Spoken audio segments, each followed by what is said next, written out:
Well, morning everybody. Welcome to IMBiZO 5. It's really great to see so many enthusiastic faces in the audience today, and I believe that we're going to have a very exciting few days. So as Alistair has already said, my name is Carol Robinson. I'm the chair of the Scientific Steering Committee of IMBeR, and my task for the next 25, 30-ish minutes is to give you an overview of IMBeR, the Integrated Marine Biosphere Research Project, to also introduce you to the concept of IMBiZOs. It needs to go at the beginning. Thank you. Sorry for that. It's okay, no worries.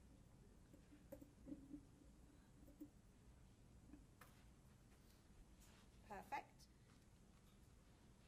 To introduce you to the concept of IMBiZOs, to tell you what we're going to do this week and how it contributes to our science plan of IMBeR. I'm also going to tell you a little about the science that we've already done, the science that we're hoping to do in order to achieve our aim, our goal of ocean sustainability under global change for the benefit of society. So for those of you perhaps who are new to IMBeR, I should start with a little history lesson. So IMBeR started in 2005 as a co-sponsored international project by the Scientific Committee on Oceanic Research, SCORE, and the International Geosphere Biosphere Programme, IGBP. So led then by Julie Hall, who's in the audience, the research goal of IMBeR was to provide a comprehensive understanding of and accurate predictive capacity for ocean responses to accelerating global change and the consequent effects on the Earth system and human society. We had 4 key scientific aims. First of all, key interactions between biogeochemical cycles and food webs, sensitivity to global change, for example, ocean acidification, ocean deoxygenation, changes in nutrient supply, increasing temperature, feedbacks to the Earth system, so for example, the capacity for the interior of the ocean to store anthropogenic CO2 and the impact of ocean deoxygenation on emissions of nitrous oxide, and then a theme on the responses of society following the DIPSA framework, driver, pressure, impact, response, sorry. In order to, in 2014, IMBeR, then led by Eileen Hoffman, who's also in the audience, looked back at the successful outcome of IMBeR over the first 10 years and rallied the community to create a new IMBeR science plan, this IMBeR into the future. So our science plan now between 2016 and 2025 has the mission to promote integrated marine research and enable capabilities for developing and implementing ocean sustainability options. And we have the research goal to understand, quantify and compare historic and present structure and functioning of linked ocean and human systems. So this new exciting science plan has 3 grand challenges and 4 innovation challenges. So the first grand challenge, 1, aims to relate to whole system level understanding of the interactions between oceans and human systems and how this is impacted by global change. So for example, one research question within this grand challenge might be, what are the major key interactions, dependencies, linkages between ocean and human systems? And how might these be impacted by changes on a range of time and space scales? Grand Challenge 2 then takes that information and enables it to be incorporated into models that can project and predict future states of coupled human and ocean systems. And finally, Grand Challenge 3 then utilises this information to improve and achieve sustainable ocean governance. So to improve the communication and the understanding between science, society, and policy.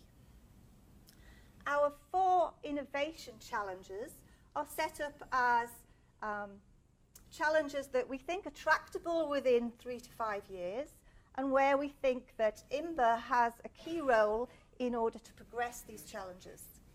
So the first one is on understanding the role of metabolic diversity and evolution.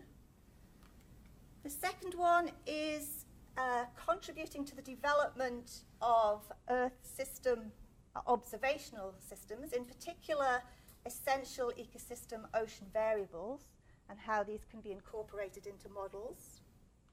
Our third innovation challenge looks at advanced understanding of ecological feedback, so how the ocean system interacts with the rest of the Earth system in how it copes with changing global change. And the fourth innovation challenge looks to see how data collected on different time and space scales within the natural and the social sciences can be used to improve management and decision making. So how do we go about progressing this science plan?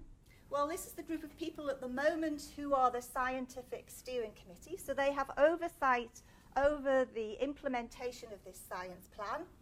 And as you can see, this scientific steering committee includes experts over a range of different disciplines, including both social and natural sciences. And the red marked people are those who are actually here progressing our science plan here at IMBiZO. However, these people are all volunteers, and therefore IMBeR depends entirely on the amazing project officers that we have in Bergen and in Shanghai. So at the International Project Office we have Lisa and Vesleme, and this is sponsored by the Research Council for Norway and the Institute of Marine Research there. And we have a regional project office in Shanghai, which is sponsored by the State Key Laboratory for Estuarine and Coastal Research at the East China Normal University. And both Lisa and Vesleme are here this week. You've probably seen that they're doing all they can to make this happen and to keep us on track. So this is the structure of the activities of IMBeR and how we progress our science plan. We have a community of more than 2,000 scientists from more than 80 countries, and a lot of the research is progressed through our sub-projects or our regional programs. So ESAS is the ecosystem studies of subarctic and Arctic seas. CLIOTOP is the climate impacts on oceanic top predators. CYBER is sustained Indian Ocean biogeochemistry and ecological research, and ICED is integrating climate and ecosystem dynamics in the Southern Ocean. And as well as these projects or regional programs, we also have a number of working groups that look at carbon research, eastern boundary upwelling systems, and we hold these targeted workshops known as IMBIZOs, the Zulu word for gathering, as well as summer schools that interrelate climate and ecology, known as our Climico summer schools. So some of the conferences that IMBeR has organised recently in a series that will happen continually. We have a symposia series, the China-Japan-Korea Symposia, which last occurred in March 2016 and will next occur in Shanghai in 2018. And we had an open science conference in Bergen, Future Oceans, in 2014, and this will next occur in Brest in 2019. But you're all interested in IMBIZOs. So the IMBiZO is a structured, focused workshop of 3, sometimes 4 parallel sessions which have a targeted objective to achieve by the end of the week. And that objective is often a position or a synthesis paper or something like a special issue of a high impact journal So the first IMBiZO was held in Miami in 2008, and it created a special issue in deep sea research on ecological and biogeochemical interactions in the mesopelagic. The second IMBiZO occurred in Crete in 2010, and this produced a special issue on changes in open ocean stratification. The third IMBiZO occurred in Goa in India in 2013, and that produced 3 special issues on human impacts on biological carbon pumps, changing continental margins and societal responses to global change. The fourth IMBiZO occurred in Trieste, and it had 4 workshops looking at marine socio-ecological systems, upwelling systems, regime shifts and governance, and papers and special issues from that are coming out as we speak. It's also quite interesting, the participants in IMBiZO. So although we cap the number of people that participate in these workshops, we try to ensure, based on our successful sponsorship, to enable participation from a wide range of disciplines and countries as possible. So the first IMBiZO had participants from 22 countries, the second IMBiZO from 25 countries, and the third, fourth, and fifth IMBiZO from 28 countries.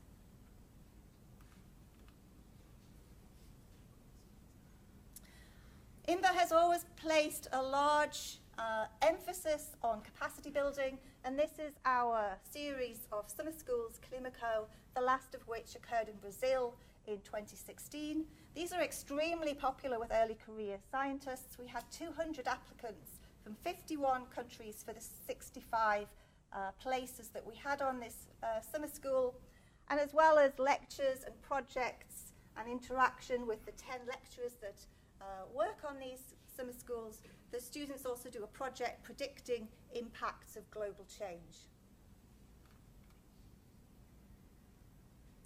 So what I'd like to do now is briefly go through the grand challenges, some of the science that we've done already, some of the science that we'd like to do in the future, but paying particular emphasis on how this IMBiZO is going to contribute to this science plan. So remember, the first grand challenge is understanding and quantifying the state of variability of marine ecosystems. And one piece of research that's developed from this grand challenge is a comparative analysis of polar ecosystems that was undertaken by our 2 regional programs, the Arctic ESAS and the Antarctic ICED. And here they were looking at how changes in oceanic and atmospheric circulation have an impact on marine ecosystems. And the highlight outcome of this comparative analysis was the strikingly different polar circulation patterns, how they impacted on the amount, thickness, and duration of sea ice, and therefore the ecology of the marine ecosystem. Our Arctic regional program, ESAS, has recently been successful in gaining Belmont Forum funding to undertake a project on the resilience and adaptive capacity of Arctic marine systems under a changing climate. And the aim here is to synthesize ongoing and completed projects using stakeholder workshops in order to synthesize the impact of climate change on Arctic marine systems and their implications for fisheries, on subsistence harvesting, and on the coastal communities there. Our regional program in the Indian Ocean, IMBeR, its major activity over the past few years has been the second International Indian Ocean Expedition, the aim of which is to advance understanding of interactions that give rise to the complex physical dynamics of the Indian Ocean region. And this science plan of the Indian Ocean Expedition has 6 research themes, including human impacts and including ecosystem response to monsoon variability. The science plan also has a number of research initiatives which have involved already research cruises and have a number of research cruises in the planning stage. And the data from these research cruises and from some long-term moorings that were set up in the Indian Ocean are currently being prepared for a special issue of deep sea research. The ClearTop regional programme, so climate impacts on oceanic top predators, recently had a symposium in Spain in September 2015, and their objectives or their tasks is to investigate key processes involved in the interaction between climate variability and change and human use of the oceans, as well as to develop predictive capability for these socio-ecological systems and evaluate adaptation options. They've recently produced a special issue of Deep Sea Research, which included 27 papers covering topics from conservation biology to adaptive management, and the overview paper by Alistair Hobday synthesizes 10 years of collaborative synthetic research undertaken within ClearTop.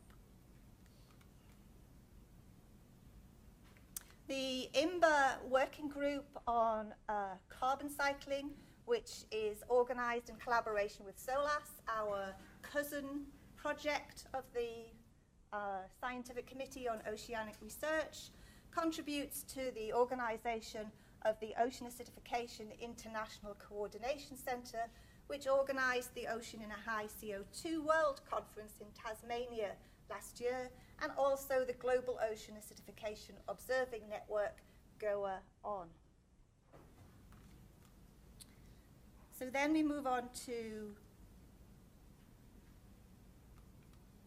Grand Challenge 2, which remember is improving scenarios, predictions and projections. And one of the outputs and the planned outputs of this Grand Challenge is a web-based, accessible data viz product that looks at the potential changes in pH, temperature, primary production, ocean oxygen concentration based on the work of Laurent Bob. And this is something that will be progressed through workshop 2 here at IMBiZO 5. As part of ClearTop research, Olivier Maury recently developed oceanic system pathways based on the well-known climate pathways of suggestions for how the world will react to, for example, business as usual carbon dioxide or a doubling in atmospheric carbon dioxide.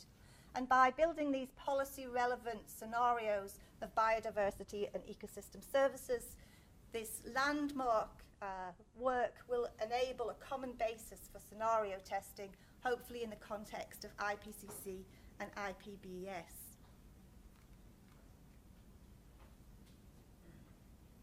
So Grand Challenge 3 was improving and achieving sustainable ocean governance, and some of the work that's contributed to that Grand Challenge has been undertaken within the Human Dimensions Working Group of IMBeR, which published in 2015 IMBeR Adapt, a decision support tool based on an assessment on description, responses and appraisals for a typology.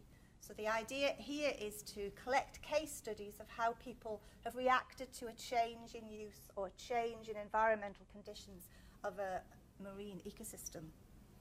So when asking, so what should I do in a particular situation, the idea is that you can access these case studies to find out what others have done using IAdapt. And of course, this type of scenario testing, predicting what might happen by changes in management or governance interventions, is also what Workshop 3 at this IMBiZO is going to be progressing in terms of management strategy evaluation.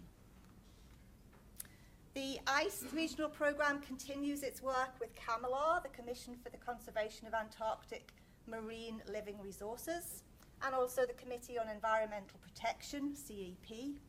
They've recently been involved in a work with the International Whaling Commission, for example, on a Southern Hemisphere assessment of humpback whale ecology. And Rachel Kavanagh from ICE has also undertaken a recent study assessing or analysing stakeholder perspectives on the Antarctic krill fishery. So the balance between supplying the demands or the needs of a growing human population and then maintaining high biodiversity is one of these balances or challenges that's extremely important. And one of the ways forward here perhaps is to place some monetary or economic value on biodiversity in order for decision makers to make some priorities. So this was a study that was undertaken by Rachel and other ICE scientists, which compared 3 systems, the tropical Pacific, the Southern Ocean, and UK coastal seas, in order to assess how well we can actually value biodiversity and how well it can be taken into mainstream decision making. So our innovation challenges. The first innovation challenge, understanding the role of metabolic diversity, is exactly what will be undertaken within workshop 1 this week. Innovation challenge 3 is going to be led by Laurent Bopp and Eugene Murphy, and they're currently undertaking a scoping exercise, working out what is happening in the international arena, what is not occurring, and therefore what IMBeR can do to contribute. Likewise, the Innovation Challenge 4 to look at advancing and improving the use of natural and social science data is led by Mark Dickie-Collis of ICES, as well as the current and the future heads of the Human Dimensions Working Group, Alida Bundy and Ingrid van Putten. And our Innovation Challenge 2 to contribute to the development of a global ocean ecosystem observational and modelling network is led by Dan Costa and Ruben Escrimano, who is in the audience too. And they are our liaison with the Global Ocean Observing System and also the Autonomous and Lagrangian Platforms and Sensors Group. And recently, ICE have undertaken an assessment of the criteria required to designate essential ocean variables for the Southern Ocean. So I think you can see that the breadth of research that's being done in IMBeR is immense. And also I think that you've got the hint now that this IMBIZO was set up exactly to progress our science plan. So workshop 1 on developing scenarios and projections of future marine and human systems, led by Laurent and Eric, is directly contributing to our Grand Challenge 2. And the initial suggestion for the output from that workshop is to design the database, the data viz base that I showed you, and also a synthesis or position paper. Workshop 2 on metabolic diversity and evolution, led by Gerhard Herndl and Tatiana Ranierson, is exactly set up to progress our Innovation Challenge 1, and the idea is that this will produce a synthesis or position paper by the end of the discussions this week. And the third workshop on management strategy evaluation or testing the robustness of management plans, led by Ingrid Sisko and Gavin Fay, is exactly set up to progress parts of Grand Challenge 3. And actually this is quite interesting. As I was writing this talk, I was thinking, this also contributes to Grand Challenge 1 and Grand Challenge 2. So I guess your first task is to let us know which is the major Grand Challenge that you're contributing to, or is it really all 3?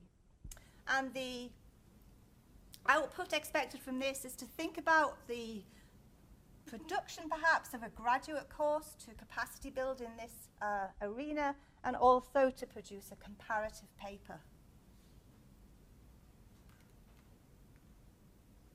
So the way the IMBiZO is set up, you'll see this in your program, is that each workshop has a keynote speaker, which talks this morning.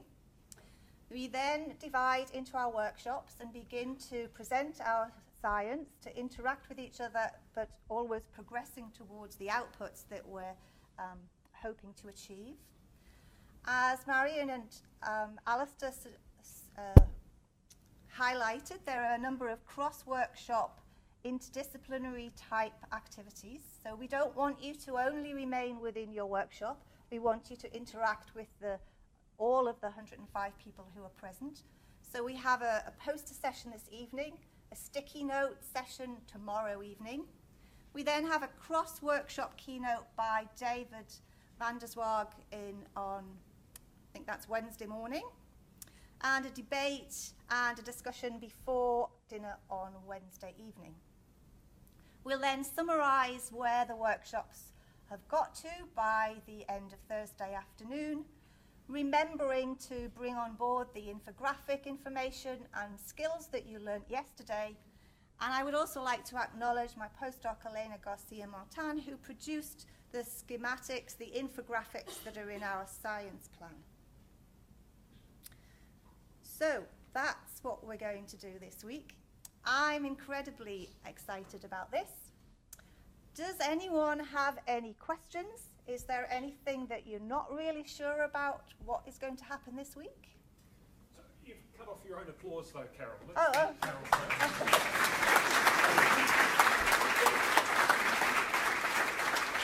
And take your questions if you have any. Okay. Does anyone have any questions? What letter of the alphabet was not used in one of those acronyms that you presented? I don't know. Why do we have so many acronyms? I have to spell them out.